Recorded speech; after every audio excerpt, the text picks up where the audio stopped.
Welcome back, you guys, to the Keys to Success podcast. This is your girl, Talisa. I got my girl, Deba, in the house. What's going on, Deba? Hi, how are you doing today? I'm so excited about our show today. I am too, you guys. I'm excited too because today we have a special guest, and I want to introduce this woman right here. She's amazing. She inspires me in so many ways. Miss Shalece Daniels. Shalece is in Detroit, and she specializes in the Section 8 rentals, you guys. So we're going to be able to ask her some questions because we all want to know, how do we all profit off of Section 8 rentals? But not only that, Shalece is an avid traveler. She actually inspired me to go to Jamaica and live there for months while still conducting business in the States, because that's what this powerhouse of a woman does. So without further ado, I will give the floor to Shalece Daniels. Shalece, what is going on, girl? Hey, Talisa, it's been so long since I saw you. Listen, I showed up on her doorstep in Jamaica, like, what's up? Show me what's going on here. She sure did. No, seriously, Shalece did. She pulled up on your girl. I was like, hey, we're about to go to the beach. We're about to get these massages on the beach. Like, what's up? So, Deba, it's great to meet you. I am Shalece Daniels. It's in my bio. I say I am a traveler who owns and manages properties to create generational wealth. But traveler first. I quit my job in 2021, and I focused full time on real estate. So I am so excited to be here. I'm sure we'll get more into what I do, answer questions, ask questions, and all that good stuff. But thank you so much for having me, Deba and Talisa. You are so Oh my gosh. Deba, I We know are you want to so ask. thrilled to have you because I'm like, this is my sister friend, all about real estate investing and traveling. Oh my gosh. Okay, so you have to tell us, first come first, what made you get started? Like, how did you get started? Whew, okay, in real estate. So I was 18 years old, and there was this lady in Detroit. And at the time, she said, you only need a credit score of 610, I think, and then I'll buy 3 houses in your name and put Section 8 tenants in them. So she had these classes, and you had to come to the landlord's class, and then there was a tenants class, and then on and on and on. And before you know it, I think probably a year and a half later, I had 3 houses and 3 Section 8 tenants. But at that time, I also had loans because that's the way that she did it. And I think, if I'm not mistaken, I want to say she gave me at the closing back like $5,000 per house. So I have a house, I have this mortgage, and I got these tenants, and I'm like 19 and a half at the time. And that's what started the real estate bug. But if I had to do it over again, which I have been able to do over and over and over, leveraging that type of money for the Detroit homes is not worth it. But the question was how I got started, and that is how I got started. Wow, that is beautiful. 18, 19. Could you imagine? Oh my goodness. I can't even imagine getting started that early. So, Shalece, how is the market in Detroit? Well, tell us more about, I know you're writing a book right now. There's so many things. Oh my God. Okay. So I don't want to paint this picture like it was like this really pearly thing. Oh, she gifted me this. No, like the market crashed. We were over leveraged, one with the mortgages. I didn't realize it. Section 8, I was barely able to make the mortgage payment. So any repairs that needed to be made over that, like I was going into debt. It was really tough for me. And then I figured out, lo and behold, like I can actually buy a house for 12,000 cash. I could buy a house for 10, 12 cash and then slowly fix it up. And that's what I did with my next 2 houses. Meanwhile, I'm over leveraged, so on and so forth. Okay. Crash happened. I let those houses go. It was a crash and a divorce at the same time. So it was really, really bad. Got out of real estate and just got back into real estate in 2016 or 2017, I think is when I really, really got back into investing. And I learned a lot, during that time, and I have applied each and everything that I learned. So I stuck with Section 8 because I knew that was guaranteed money. That was the way to go. Majority of the houses that I have are Section 8, were Section 8. But in 2020, those that weren't flipped over to Section 8 because of COVID. There was a moratorium, I think it was nationwide, a moratorium on people not needing to pay mortgages or not needing to pay rent. And that without Section 8, I would have suffered big time. And without having such a cash position in the market, I would have suffered big time, but I didn't because much of my portfolio was Section 8. Thank goodness. And I want to kind of touch on that because I know that there is some sort of a misconception out there as it pertains to Section 8 tenants. And so Shalece, kind of shed some light on, I mean, you already mentioned one of the benefits of having Section 8 tenants. When everybody else wasn't collecting rent from their tenants, your tenants were still paying, or the government was still paying. So can you kind of shed some light and give other investors or other people who are interested in getting into or taking on Section 8 tenants, what are some of the things that they can expect and what are some of the benefits that we can look forward to? All right. So a few things. One, like you said, Talisa, guaranteed money. Now, what you want to be careful of is what is that split between what the tenant has to pay and what the government is going to pay, because there is a tenant portion, and it's fine. Tenants, there's another misconception, and it's that people who receive Section 8 vouchers are lazy or they don't want to work or they're just bad tenants. That is so not true.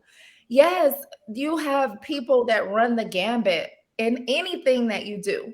But if you screen properly, you'll get those tenants that you want, desirable tenants. That I have tenants that work for the EMS, that work for Henry Ford Hospital, that work for they are dutifully employed.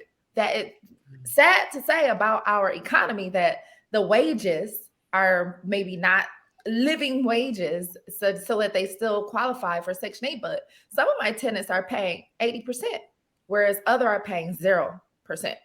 So the question that you asked, Talisa, was the misconception with Section 8. Those are a few. The tenants don't want to work. The government will absolutely pay. You want to be careful of the percentage of what your tenant's percentage is versus what the government's is, and especially with the employment and the employment type. If they have a really good, stable job, you are able to allow a tenant who has a percentage of 70%. Or a 50%, because you know that they're going to take care of the home and they're going to, you don't know they're going to take care of the home. That's another layer of the screening process. But you know that they're more likely to pay their rent, running the credit. It's okay. Just because they have a government voucher that pays part of their rent, it doesn't mean that you don't treat them just like regular tenants. Right. The voucher agreement is for them. It's what the government is doing for them. It has nothing to do with your relationship with them as a landlord. You would treat them just like you would treat any other tenant. They need to be credit worthy.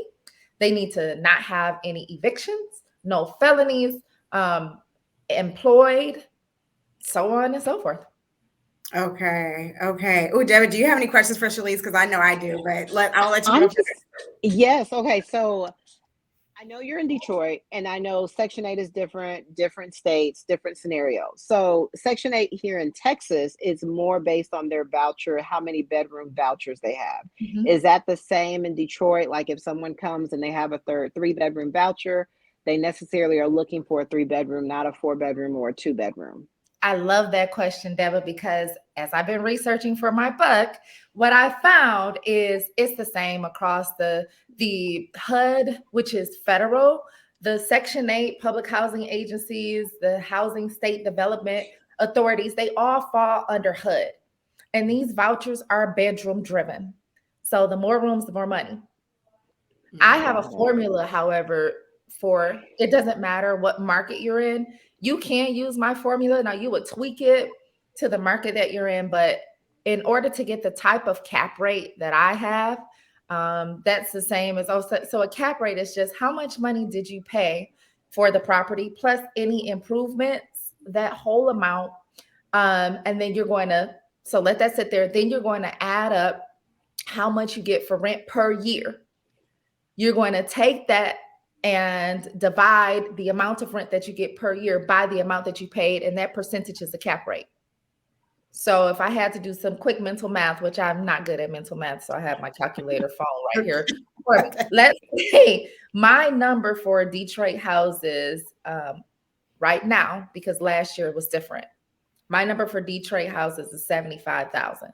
The rent here is 1371. The fair market rent is 1,371 for a 3-bedroom home per month. You multiply that by 12, the amount that you get is $16,000. You divide that 16,452. You divide that by 75,000, which is how much you pay all in. And that's almost a 22% cap rate, 21.9. Wow. That's beautiful. Right? Yeah. Now, what I do on a very conservative level, that is a true 21.9% cap rate. But on a conservative level, I take $400 off.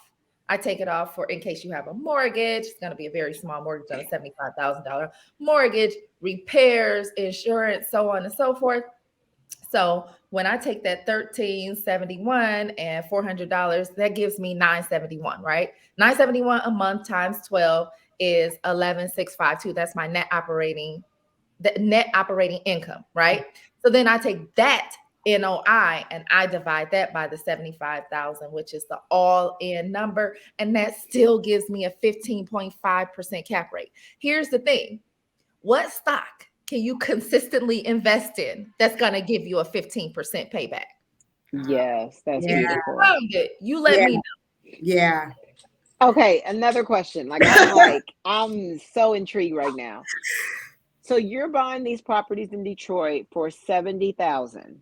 I'm buying them for 50 or 60. Okay. And I'm sinking 20, 25, 20 in them to get them ready to be Section 8.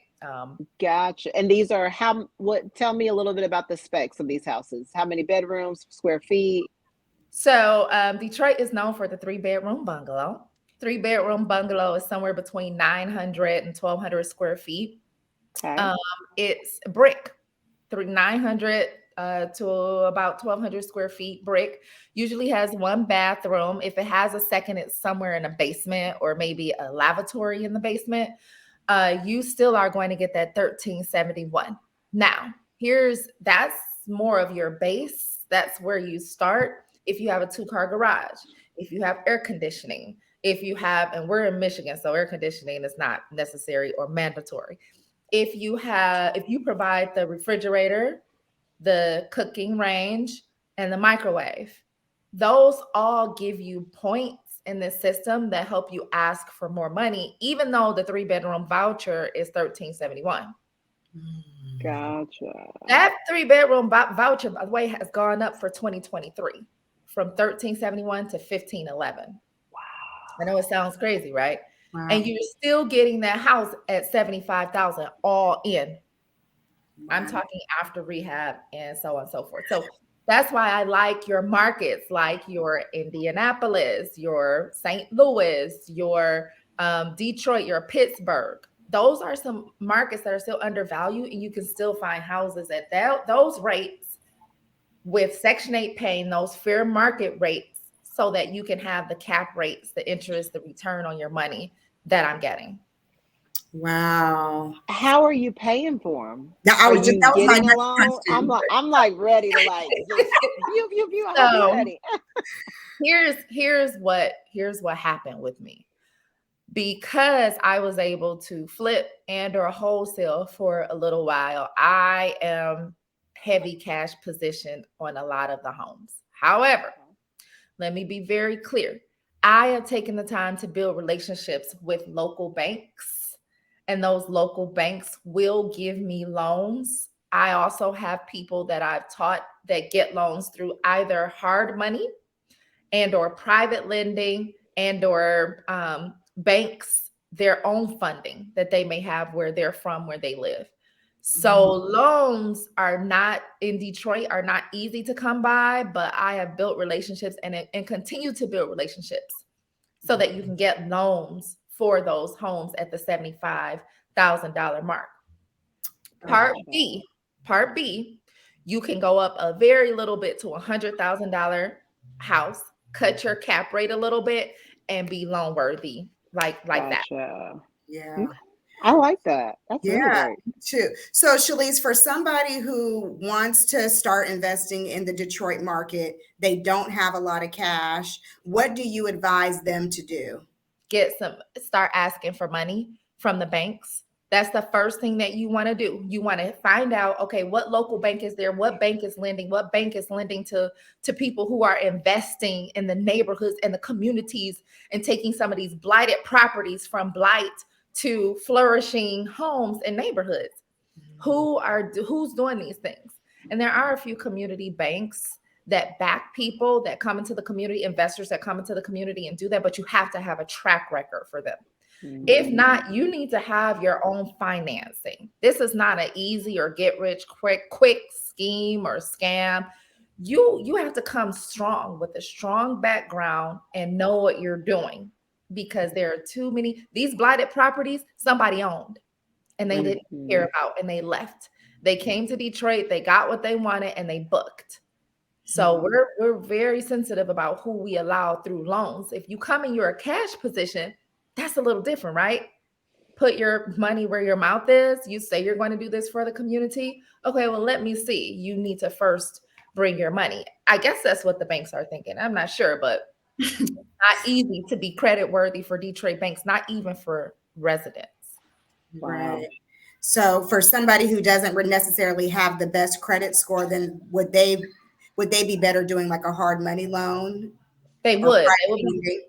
they would be better off, even if they let's go a step further and say, not only if you don't have great credit would you be better doing private lending, hard money, or one of your local banks or credit unions that's willing to support you here, because Navy Federal Credit Union did support one of the ladies that I helped here, and she was in Memphis, Tennessee. Mhm. Yes, you're better with having your own funding when you come here. I have a group of investors out in California who also had their own money. I see. I see. So I'm going to pivot for just a minute because Shalise, I know that you're writing a book right now, and I want our viewers to hear exactly what you're going to be talking about in the book. What are you teaching? What are some things that you can kind of share with us without giving us too much information? Okay. So everything that I've learned, I know a little bit about investing in markets like Detroit, because Detroit is not the only market like that. As I mentioned earlier, you're going to have certain pockets of Chicago, St. Louis, Indianapolis, Pittsburgh. Those markets are very similar to Detroit. Here's the thing. I haven't even named the book. I've toyed around, thrown some names out for the book. Section 8 formula is the best thing that I've come up with, but who knows in the last iteration what it'll be. Yeah. I'm going to tell those who own homes and are either short-term or long-term renting how to maximize their energy and their income through Section 8. I'm also going to show them how to pass that inspection the first time. I'm not saying that I have a foolproof way, but I have a damn close way. I am Good. I am I okay with saying You Oh, yes. good. Yep. You You're good. good. you ask for forgiveness, right? I have a way that's super duper close to show you that you can first time pass that inspection. I created my own inspection. Now I got my butt kicked over the years creating this list because but there's absolutely a formula. There's certain things that they want and you do it and you're good to go. I'm going to show you how to nurture your relationships with your tenants and also with the partners and also the inspectors, because there's a formula to that. There's I won't necessarily call it a secret, but there's a code to what the inspectors want to see. They're all the same. They all care about the tenants and the tenants having a safe, secure home to live in, Mhm. period. And that should be your goal too. That's mine. Right. And I'm going to also show, I'm thinking about the chapters.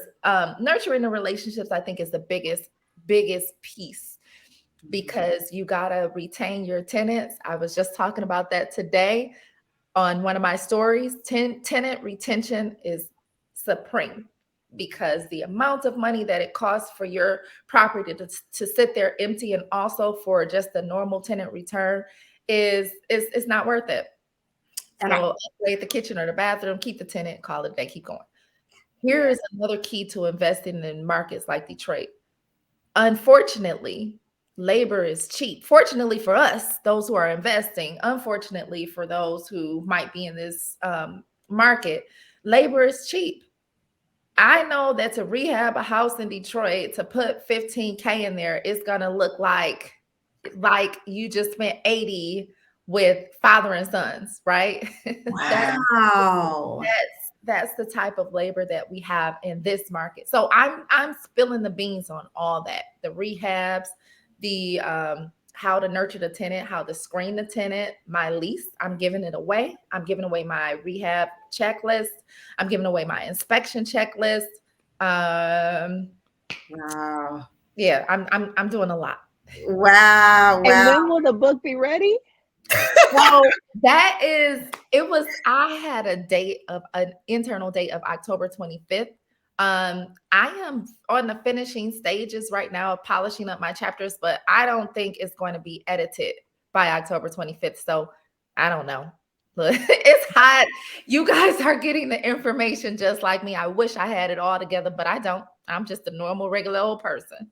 Well, I will say that even though we don't have a release date for the book yet, you guys make sure you go follow Shalece Daniels on Facebook and on Instagram. That way, when the book does drop, you can be one of the first to pick up a copy. So I just want to just throw that in there right quick. Listen, ShaleceDaniels.com. You can put your email in. I have a link for you to put your email in, and I am dripping my infographics. So a lot of the things that I talked about here today, you'll get in your email if you sign up. Okay. I love that. And I did see your story. You said it's cheaper to keep her. And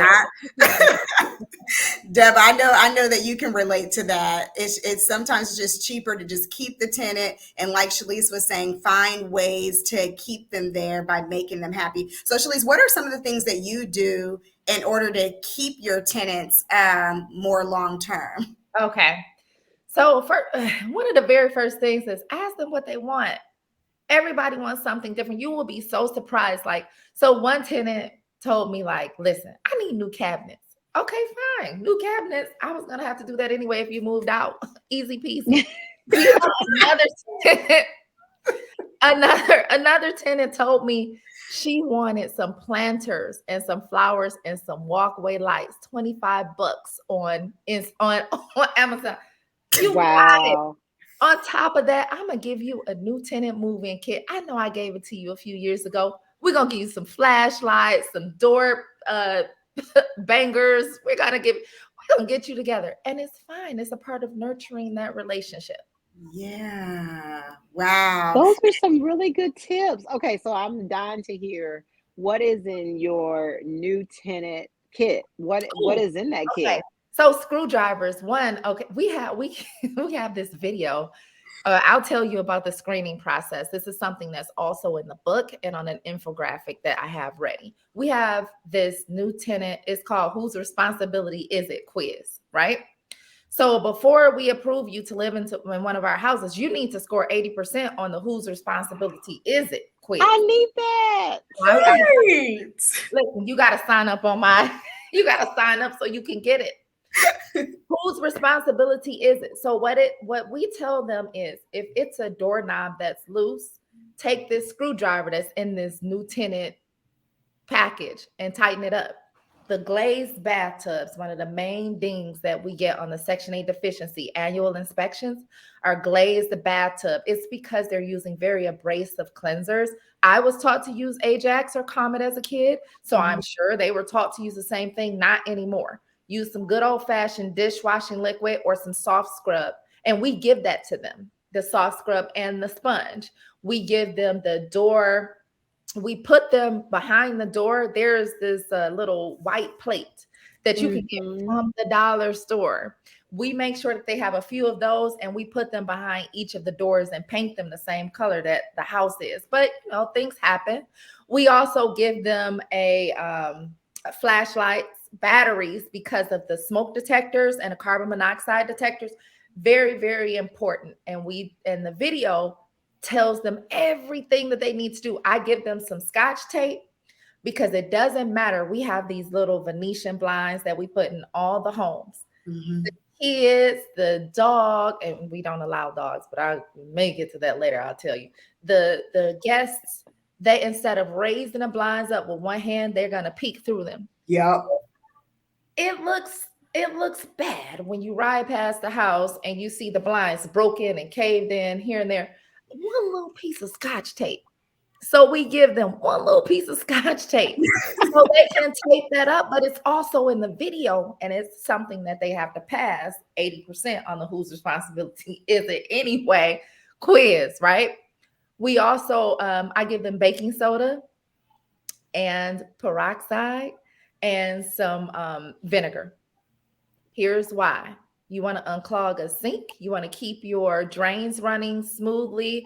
And another call that we get is, I have I have mold growing in my bathroom. I need you to take care of it. Well, when we get the picture, I see that it's just caulk that hasn't properly been cared for. Mm. If you take half and half bleach and water, or if you squirt some peroxide on it, it cleans itself right up. And we make sure we explain that to them in the video before they take the whose responsibility is it anyway quiz. And those are the types of things that we give them. Wow. Wow. If you are brand new to being a landlord and you are about to get your tenant, I need y'all to listen up. Like, these are some gems that are going to change the livelihood of your tenants calling you for frivolous maintenance requests that you're like, you can handle this on your own. I Girl, paid my daughter to put together the video. I told her everything that I needed. She has so much fun putting together this video. She sent it to me. We put it on YouTube, sent it out to all the tenants. Then put them in a raffle to win $300 for everybody that got 80% on the quiz. Wow. oh, Dollars and then gave the tenant $300. That's just, those are other things that we do. 4 times a year we run raffles. We give $300, $200, $100 just for simple things. Yes. taking care And of that's giving them knowledge. yes, Absolutely. giving them knowledge and then giving them the tools to keep the property maintenance up. And I just feel like that just gives you another level of just feeling proud of where you live. Yes. You know what I mean? So, oh my goodness, Shalece, you just laced us with so much game, girl. I just got done cleaning my bathtub with Ajax this morning. Right.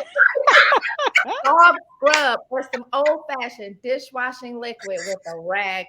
Get Okay. rid of that comment because it tears up the glaze. Unless you have a vinyl tub, which we have the old tub. Unless you have a new tub jacuzzi, like the comment Yeah. might be okay, or magic eraser. But if you have an old tub that's been glazed, honey, get rid of that. Wow. Oh my goodness, Shalece, you are literally giving us so much game right now. Bobby, can we ask you just a few more questions? Go ahead. I'm here. Okay, so let's just talk about, because we all know that, this real estate game is not easy, as you said earlier. And sometimes we have losses, but I like to say that our losses are really become our lessons. And so, what is one of the biggest lessons that you've learned that seemed like a loss at the time? Ooh, squatters. Mm, Squatters in Detroit. It's starting to get cold, and I know you guys are down south, right? Or it's warm. Texas. Yeah. Yeah. So, and I don't know if you meant this or if you were talking about as an entrepreneur.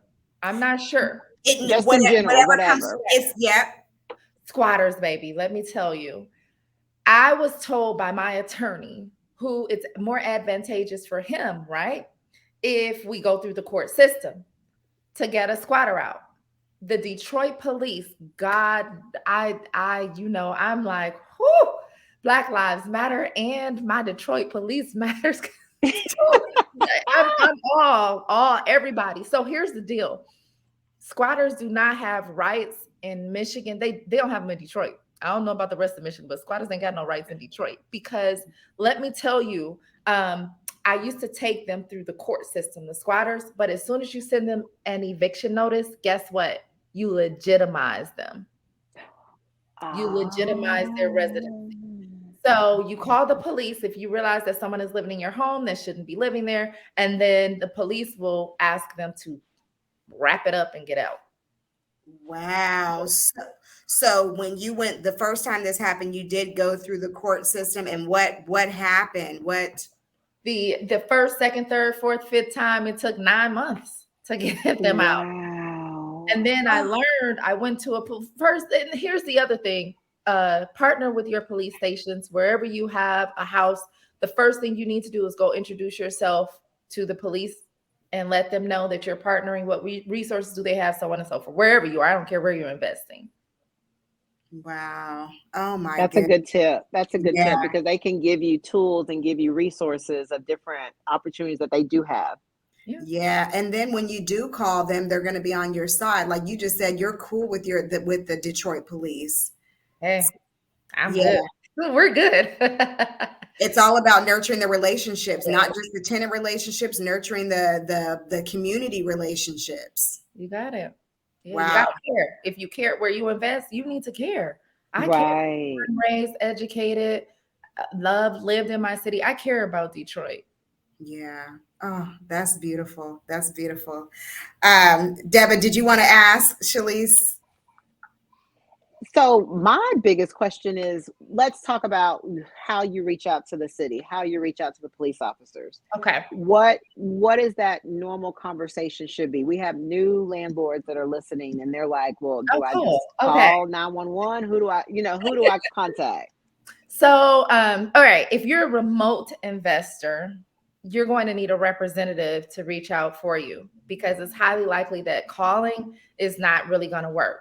I go and I'm in your face. Hey, I'm Shalece. I own a house over here at 1234 Main Street. I need you guys to look out for it. And they say, okay, they write it down and they make sure that they put it on their route to drive by. Also, when I call, Right. hey, I'm Shalece again. I'm the one who was at the community event that did blah, blah, blah. I'm the lady with the red lips and the blonde hair, right? It's like stuff that you don't forget. Make yourself memorable. Hey, I'm Shalece, Sergeant so and so. Oh yeah, Shalece. Okay, yeah, what do you need? I found out that blank, blank, blank was happening. I need a resource for domestic violence. I need a resource for Mm. my one of my families. They need a turkey for Thanksgiving. I partnered with nonprofits for my veterans that we house. I find all types of creative ways to take care of the people that I love, that take care of me. I take care of them as Yeah. well. It's a mutually beneficial relationship. It's not one way. That's beautiful. Oh, Um, thank you so much for sharing that. That's great information. and it's so simple though, but I mean, it just goes back to that. Get in somebody's face, introduce yourself, let them know who you are. I think sometimes we make it so difficult and it's not, it's simple. Wow. Absolutely. So, Shalece, when we talk about like overcoming your fears, because I know a lot of people are fearful to begin investing because of rumors that they've heard or horror stories that they've heard. So, what was one of your greatest fears when you started, and how did you overcome that? Ooh, Talisa, why are you coming with these questions that I mean, whoa, I have to think about that. First of all, it was so long ago that I'm like, what was I afraid of? And I'm sorry to put you on the spot like. No, I love it. Bring it. I love challenging questions because what it does is it helps your viewers. It helps the people that I'm all right with it. Okay, Talisa, one of the things that I was afraid of was like how much money it's going to cost, how much hidden cost. That's what it was. Like, what's a hidden cost? Like, and how much is it going to cost for me to dig up the backyard of a neighborhood? Is it 20,000 or is it 3,000? Like, those are the types of things that I discuss in my book because you call a regular plumber like I keep throwing out father and sons because the name rings in my head. We're father and sons. We'll do it all. I don't know. I don't know if you have that, but it keeps ringing in my head. But you get referrals from your investor real estate agent, which I know a few. You get referrals from people that when you're remote, you got to build those relationships over the phone through Google, through what people are telling you, and you get referrals so that you can get reputable master licensed plumbers. That's what's obviously costing me the most money. So that you can work on your properties without calling in the big name companies. That was one of my biggest fears. And yes, it has come true that I've had to pay quite a bit of money for old infrastructure with plumbing that Mhm. nobody would really know. Yeah. But over time, I found out how to decrease those costs. And Detroit has a partnership with American Water Resources. It's an insurance company, and instead of you spending that anywhere between 4 and 20,000 to dig up the back of the home, so you can run new pipes to the water city tap, which is one of the biggest expenses you will ever have, bigger than a roof, bigger Mhm. than whatever, you name it. Um, you can partner with American Water Resources Insurance Company, and for $7.98 a month, you insure your property from a $20,000 expense. Mm. Wow, I hope that's y'all great heard information. that. I hope My y'all Yes. other fear, I'm going to talk about the fear that many of your landlords may have here with going into your CD neighborhoods and heard that. serving the population, the underserved population, the one that really needs us. Mhm. Mm. It is safety. Yeah. Someone emailed me or Facebook messaged me and said, and said, how do I pick a neighborhood that's not a war zone, drug ridden, crime ridden neighborhood? And I think this gentleman was from New York. I asked where was he from, because that is the picture that CNN or whoever came in and they did a documentary on us so many years ago. That's the picture that they paint. So how do I, from one of you who don't want to be in a war zone, drug zone neighborhood, um, you got to have someone that knows the neighborhoods. I don't know that we have war zones here per se. There are areas that I won't go to at night, but um, it's not as bad as people think. Perhaps if Mhm. you're worried about war zone, drug zone, you should come visit, even as just a tourist, Yeah. and Mhm. like be taken around to see. My husband loves to take loves to take people around, see the different neighborhoods, all of them. He doesn't care, you know.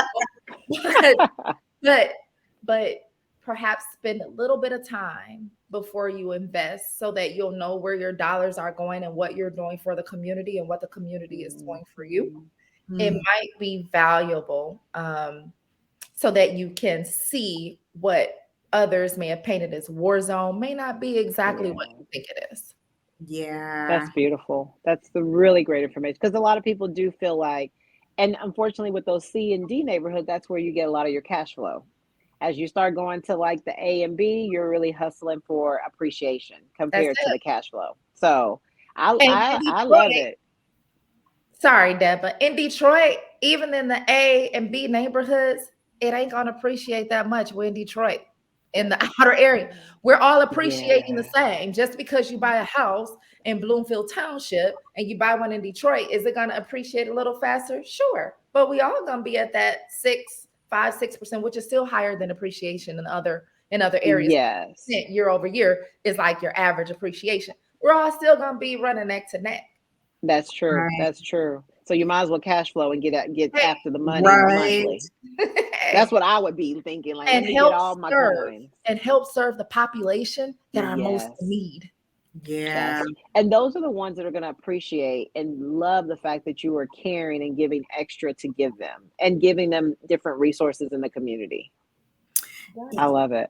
I do too. And I just had a question from earlier because and I am completely clueless about how Section 8 works and the percentage at which the government comes in. Mhm. So when you were talking earlier, you were talking about somebody may be paying 80% versus someone else might be paying, nothing. Mhm. How are you able to determine, which one of these tenants is going to basically, are you able to choose? I only want tenants who are fully 100% covered by the government, or how does that work? So you can, Okay. um, but you do it by way of rent affordability, right?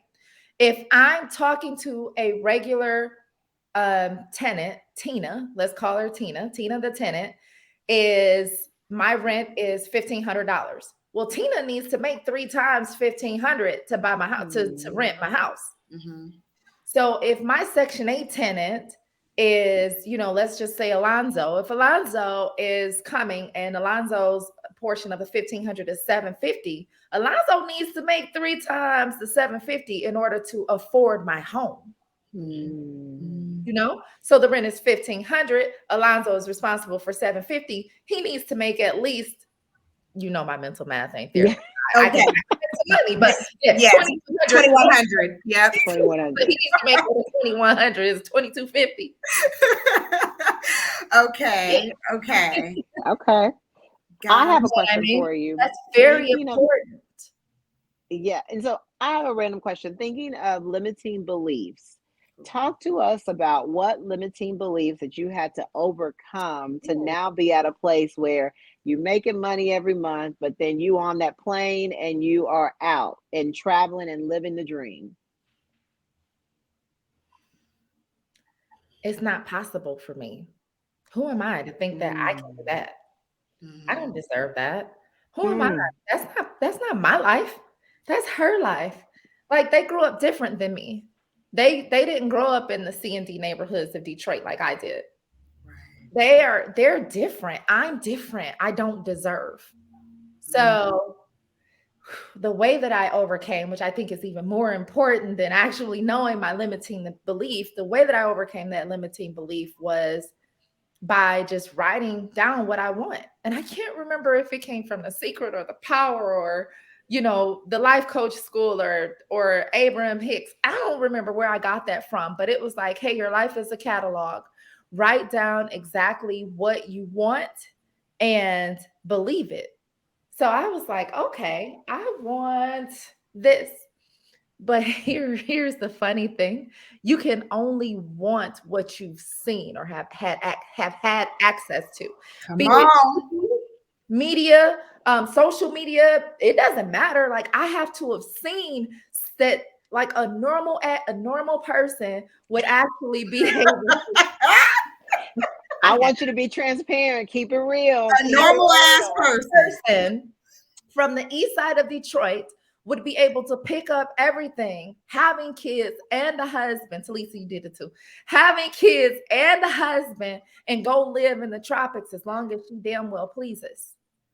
I had so I baby stepped my way there. I'm like, well, I'm a vacation for 4 weeks. Oh, well, I'm going to extend it to 30 days. Well, I'm going to rent this house for 6 months. I like that land over there. So, in fact, I'm going to buy that land. And I like this land too. I'm going to buy that. And in fact, I'm going to start building on that land. Like it was my tolerance level had to keep increasing and increasing in order to figure out this, I can do this. I don't know why I couldn't go from not being able to do that, not deserving to, I'm gonna go buy 2 pieces of land in Costa Rica, build on one, make income off. You know what I mean? I don't know why it Yeah. but it didn't for me. And for many people, it may not. Ooh, man. You guys, and what Shalece is saying when she says that you have to see it first. When Shalece and I met, I was still working my 9 to 5. Shalece remembers we actually met in Danielle Leslie. I don't know if you guys know Danielle Leslie, but she teaches the course from scratch. And we were in the Facebook group, and Shalece posts, I'm looking to form an accountability group. Does anybody want to be in this accountability group? And I'm like, I need to be in an accountability group.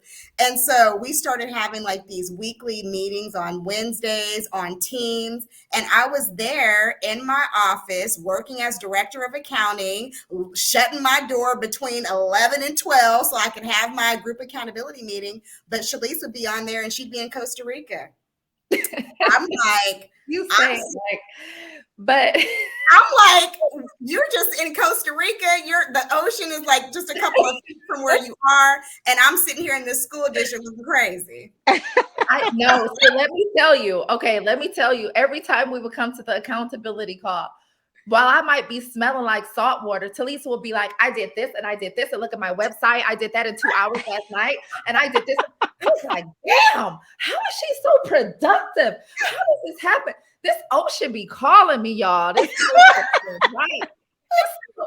Talisa had this. I was like, one day we faced or WhatsApped each other, video message. She was like, listen, you just do it. So this is how you do your website. And this, I was just like, damn, where does she get this energy? What are you taking?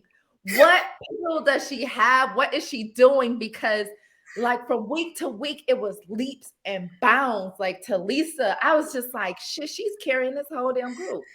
Shalece. I Oh was my so goodness. happy to have her though, because she made me get my shit together. I'm like, okay, you know what? By the time I'm gonna have this and this and this. Yeah.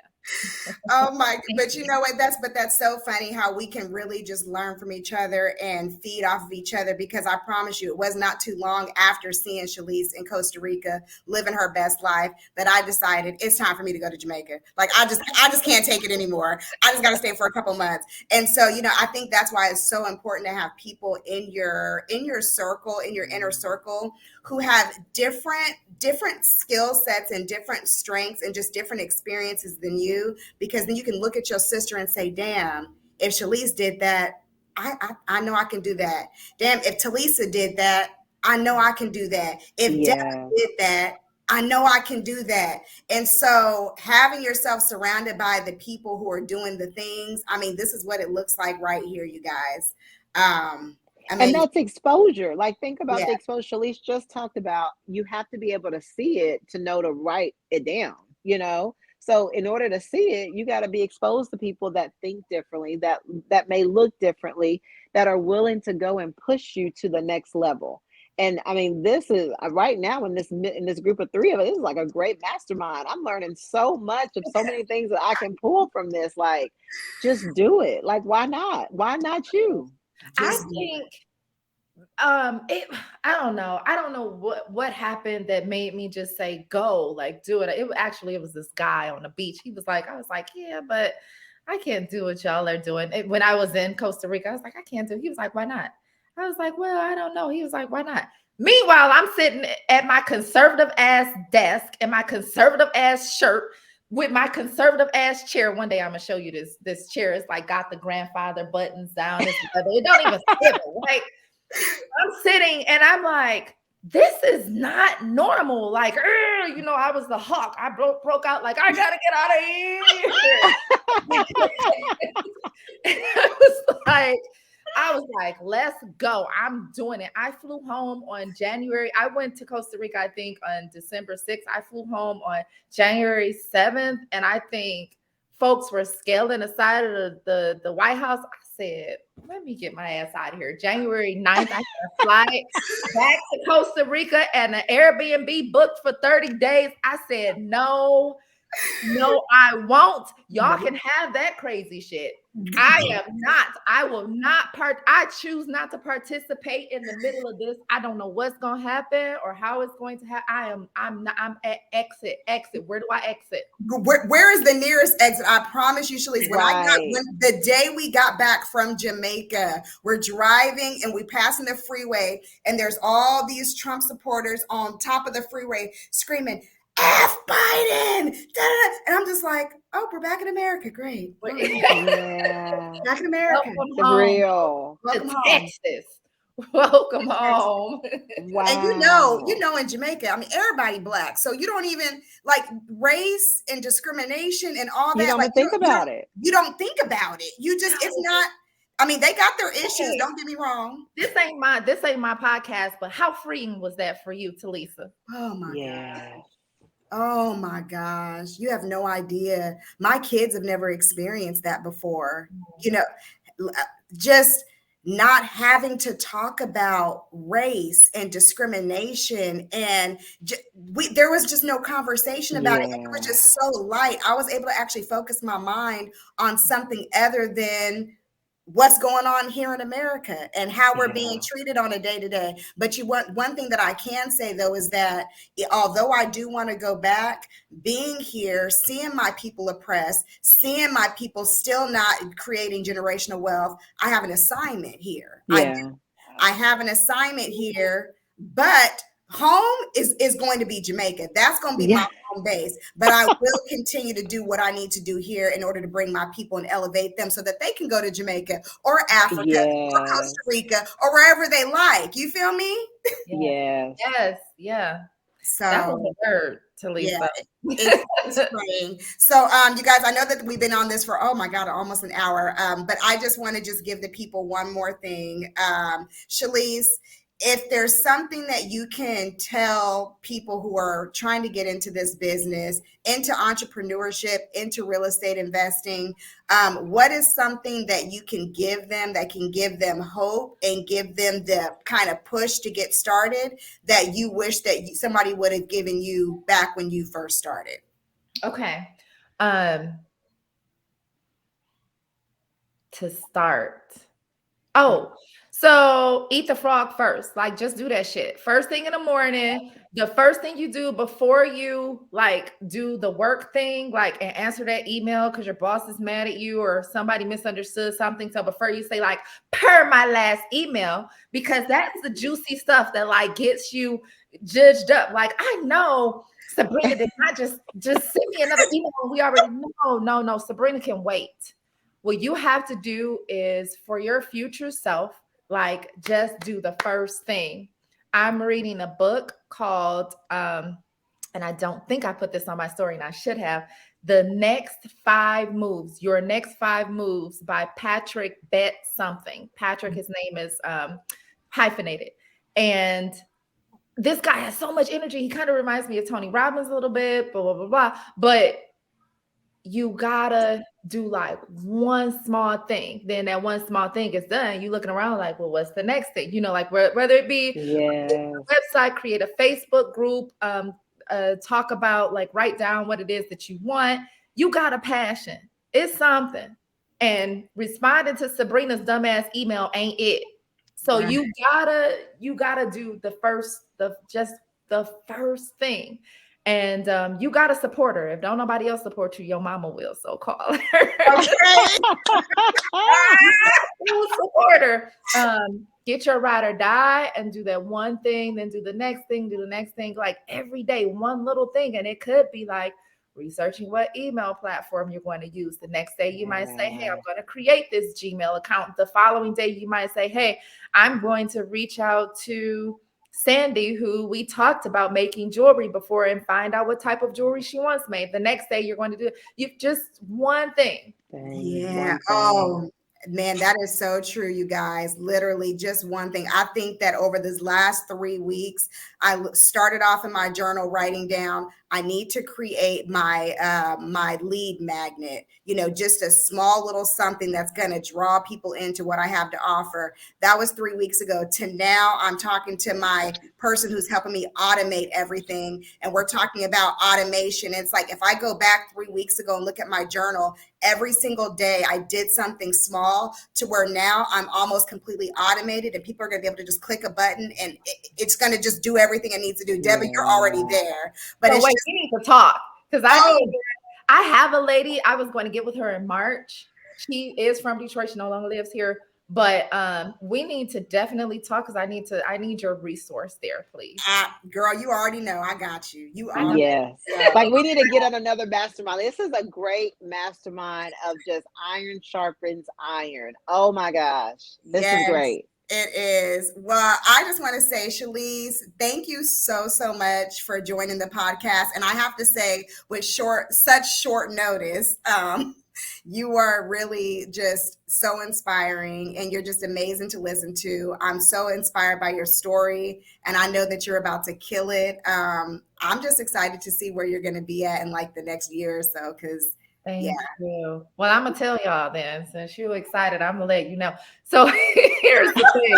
Listen, I'm writing this book because it was a challenge by Rachel Rogers. I read We Should All Be Millionaires, and she said, I love that book. $10,000 in 10 days. Do you remember that challenge in that book? Yes. And I said, shit, what do I have that I can make $10,000 in 10 days? That's not going to take a lot of energy. And I was like, Shalece, Section 8 like the back of your hand. Write that shit down and get you some money. So I started writing and I was like, oh, wait a minute. This is going to take a little longer because people ask me whatever, blah, blah, blah. All right, I'm going to do this 10,000 in 10 days. But what I did was I signed up for a life coaching school because I do want to be a life coach. I know that, I've known that, and I've been scared to pull the trigger because I'm like, well, where's my credibility? Why am I? So what I did was I took Rachel Rogers' challenge for 10,010 days.